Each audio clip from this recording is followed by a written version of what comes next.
Well, it's quite an exciting time in the project because this is the time when we are starting to introduce water that's actually going through the new network to the estate. It's going to take place street by street rather than the whole estate in one go.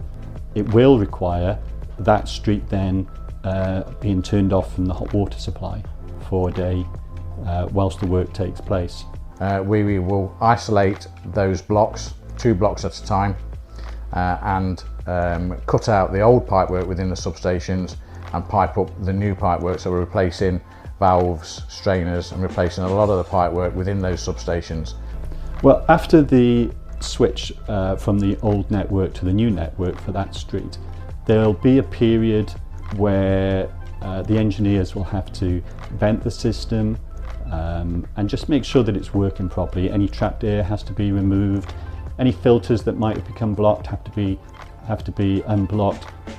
There's also a need for us to test that the heat is flowing all the way through that street. So we'll be asking to enter some properties towards the end of the block, and that'll take place the next day. We'll carry out some checks, some flow measurements and some pressure measurements, just to make sure that things are working as they should.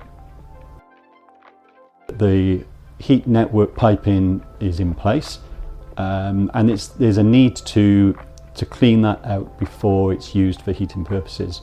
We will turn up with a series of tankers with a ice, much like a slush puppy type consistency, followed by tankers of clean water as well. The ice is inserted into the pipe and then forced around the existing pipework. So that ice will then push out all of the dirty water, all of the debris, leaving you with a system cleaned with clean water.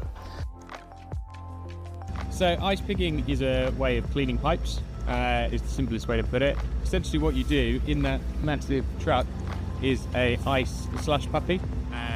It's a mixture of water and salt. You make it all in Pucklechurch, Bristol.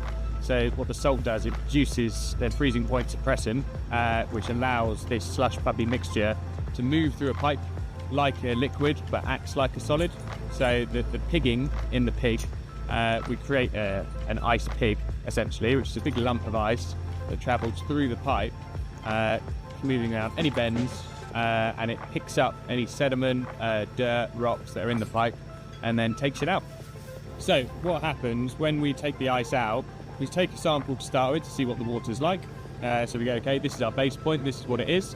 We then sample every 60 seconds when the ice is coming to see what has been taken out. And today, I'm sure you see some pictures along with this report. Everyone has started off pretty dirty, and taken a lot out, and then the water's ended up clear, which means that the pipework that you've got will last for a long time. So benefits for the residents, essentially, they've had this new heating network that's been put in, and it's a lot of pipe, and this is the quickest, most efficient way to clean it. And once it's done, they'll be good to go, and essentially they get their new heating system quicker with minimal disruptions.